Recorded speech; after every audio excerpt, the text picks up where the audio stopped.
வெற்றிவேல் முருகனுக்கு அரோகரா. காலபுருஷனுக்கு 2, 5, 8, 11 என்று சொல்லக்கூடிய ஸ்திரராசியான ஸ்திரலக்கணங்களில் பிறந்தவர்கள் உலகத்தில் இருந்த இடத்தில் இருந்து கொண்டே உலகத்தை உள்ளங்கையினால் அசைத்திடும் மகா பேராற்றல் பெற்ற பெருமதிப்பு மிக்க செல்வச்சீமான்கள் என்றே கூறலாம். ஏனெனில் காலபுருஷனுக்கு 2ஆம் வீடான இந்த ரிஷபராசியில் தான் சுக்கிர பகவான் ஆட்சி பலமும் சந்திர பகவான் உச்சபலமும் பெறுகிறார்கள். 2 பெண் கிரகங்கள் அதி உச்சமும் ஆட்சி பலமும் பெறுகிறார்கள். இந்த 5ஆம் வீடான ஒளியின் வீடான இந்த சிம்மராசியில் தான் முழு உலகத்துக்கும் ஒளியக்கூடிய சூரிய பகவான் மூலத்தூரியோட வீட்டில் ஆட்சி பலம் பெறுகிறார். அந்த விருச்சிக ராசியில் தான் கரும்பாம்பு ராகு பகவானும் கேது பகவானும் அதி உச்சம் பெறும் நிலையும் செவ்வாய் பகவான் ஆட்சி பலம் பெறும் அற்புத யோகத்தை தருகின்றாங்க. இந்த பூர்வ புண்ணிய யோகம் பெற்ற புதையல் ராசி. 11ஆம் வீடான அந்த கும்பமனையில் தான் சனீஸ்வர பகவான் மூலத்தினுடைய முழு ஆட்சி பலம் பெறுகிறார். இப்படி ஒரு இருந்த இடத்தில் இருந்து கொண்டு ஸ்திரராசியான இந்த 4 ராசிகளில் ஏதாவது ஒரு ராசியில் ஒரு கிரகம், குறிப்பாக சிம்மத்தில் சூரிய பகவான் ஆட்சியோ, அல்லது விருச்சிகத்தில் செவ்வாய் பகவான் ஆட்சியோ, அல்லது ரிஷபத்தில் சுக்கிர பகவான் அல்லது சந்திர பகவான் உச்சமோ, அல்லது கும்பத்தில் சனீஸ்வர ஆட்சியோ பெற்றவர்கள் தான் இந்த நாட்டை ஆள்வதிலும் உலகத்தை ஆளுவதிலும் கெட்டிக்காரராகவும் மகா பேராற்றல் பெற்ற பெருமதிப்பு மிக்க செல்வச்சீமானாய் திகழ்கிற இவர்களுக்கு உலகமே வணங்கக்கூடிய மகா சக்தி யோகம் கிடைக்கும். ஏனெனில் இப்படிப்பட்ட ஒரு அமைப்பை பற்ற ஜாதகத்தை குறிப்பாக பார்க்கும் பொழுது இந்த ரிஷபலக்கணமாகவோ இருந்து இந்த ரிஷபலக்கணத்துக்கு லக்னாதிபதி என்று அழைக்கப்படும் சுக்கிர பகவான் அவர் சதுர்த்த கேந்திரமான 4ஆம் வீட்டில் அதாவது சிம்ம ராசியில் அமர்ந்து அந்த சிம்ம ராசியில் சூரிய பகவானும் சந்திர பகவானும் அமாவாசை யோகத்தில் அமர்ந்து அந்த அமாவாசை யோகத்தில் அமர்ந்த ஜாதகருடைய அந்த லக்னாதிபதி உட்கார்ந்திருக்கும் வீட்டின் அதிபர் அதாவது சூரியன் சுக்கிரன் சந்திரன் என்று சொல்லக்கூடிய 3 மெகா பண கூட்டணி கிரகங்களும் இந்த ஆத்மகாரன் சம்பாதிக்கிறமான ஒளியின் நாயகன் வீட்டில் இருந்து அவற்றை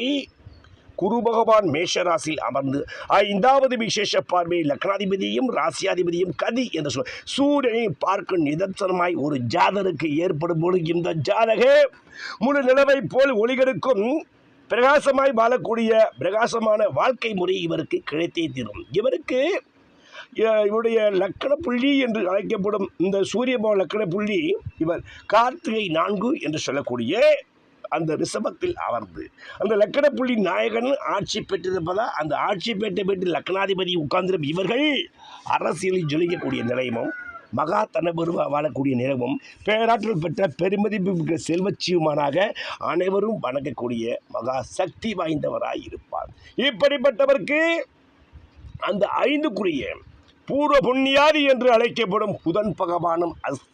அஸ்தம் ஜாரத்தில் புஷ்கரணமாம்சம் பெற்றிருப்பதா இவர்கள் செல்வச்சீமானாகவும் நிரந்தர புகழுடையவராகவும் அரசியல் சக்கரவர்த்தியாகவும் வந்தே விடுவார்கள். இப்படிப்பட்டவருக்கு இந்த லக்னாதிபதிக்கு 12ஆம் வீட்டில் காலபுருஷனுக்கு 10 கூடிய சனீஸ்வர பகவான் அமர்ந்து அவர் புனர்பூசம் நாளில் புஷ்கரணவாம்சம் பெற்று இந்த ரிஷப லக்கணமாக பிறந்த ஜாதகர் ஒருவருக்கு லக்னாதிபதி சதுர்த்த கேந்திரத்தில் 5 குடைவன் உச்சபலம் பெற்று அவர் புஷ்கரணவாம்சம் 9 கூடிய சனி பகவான் அந்த 9 கூடிய சனி பகவான் 3ஆம் வீட்டில் புஷ்கரணவாம்சம் பெற்று குரு பகவானை பார்வை பெற்பதால் மகா சக்தி யோகம் பெற்றவராகவும் தனவரவை அளவுக்கு அதிகமாக பூமியில் அனுபவிக்கக்கூடியவராய் இருப்பார். 2 அரசு கிரகங்களான குரு பகவானும் சனி பகவானும் தத்தம் சரராசிகளில் அமர்ந்து குறிப்பாக மேசராசியில் குரு பகவான் அமர்ந்து 9வது விசேஷ பார்வை இந்த காலபுருஷனுக்கு 9ஆம் வீடான தனுர்மனையை பார்க்கும் அமைப்பும் அந்த காலபுருஷனுக்கு 10 கூடிய சனி பகவான் கடகராசியில் அமர்ந்து அவருடைய காலபுருஷனுக்கு 10ஆம் வீடான இந்த மகரமனை பார்க்கும் அமைப்பு ஏற்படுவதால் புலிப்பாணி இவ்வாறாக கூறும்பொழுது பாரப்பா மகர முதல் நண்டுக்குள்ளே பகர்கின்ற பானுமைந்தன் அதிலே தோன்றே சீரப்பா செல்மதியும் கேந்திரமேரே சிவசிவா என்ன சொல்வேன் அரசன் ஜென்மம் ஆரப்பா அகிலங்கள் எல்லாம் ஆறாம் அப்படி அரசனுடைய கொடியை பார்த்து நாரப்பா நகைக்குதடா சீமான் சோலை நன்றாக புலிப்பாணி நபிண்டிட்டேனே என்று புலிப்பாணி சித்தர் கூறிய போல மகரம் என்று சொல்லக்கூடிய நண்டு ராசியிலிருந்து அதுக்கு மகரம் என்று சொல்லக்கூடிய சனி பகவான் ஆட்சி வீட்டிலிருந்து இந்த கடகம் என்று சொல் நண்டு ராசிக்குள் பானுமைந்தன் சனீஸ்வர பகவான் அமர்ந்து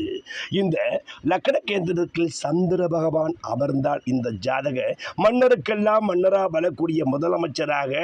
பாரத பிரதமராக வரக்கூடிய நிலையெல்லாம் ஏற்படும் என்பது நிதர்சனமான இப்படி அமைப்பு வருவதற்கு இவர்கள் ராஜயோக திசைகள் நடக்க வேண்டும். அந்த வகையில் இந்த சனிக்கு 5 ராகு என்ற விதிமுறை விருச்சிகத்தில் கரும்பாம்பு ராகு பகவான் அமர்ந்து ராகு பகவான் விசாகம் 4 என்று சொல்லக்கூடிய குரு பகவான் சேரம் பெற்று இந்த ஜாதகத்தில் குரு பகவான் கேது அஸ்வினி சாரத்தை பெற்று கேல யோகத்தில் அமையப்பெற்று அதுவும் வர்க்கோத்தம பெற்ற குரு பகவானே 5வது பார்வையை லக்னாதிபதி சூரியன் கதியை பார்க்கும் அமைப்பும் 7வது பார்வையாக மேல்ஸ்தானமான துலாமனையை பார்க்கும் அமைப்பும் 9வது பார்வையாக 5வது யோகஸ்தானத்தை பார்க்கும் அமைப்பு ஏற்படும் பொழுது இவர்கள் மத்திய வயதுக்கு பிறகு மகா தனப்பிரபுவாய் அரசியலிலும் சரி உலகத்தில் உள்ள பொருளாதாரத்திலும் சரி இருந்த இடத்தில் இருந்து கொண்டே உலகத்தை உள்ளங்கையில் அசைத்திடும் மகா சக்தி யோகம் படைத்தவர்கள். இப்படிப்பட்ட ராஜயோக அமைப்பை பெற்ற ஜாதகக்காரர்களே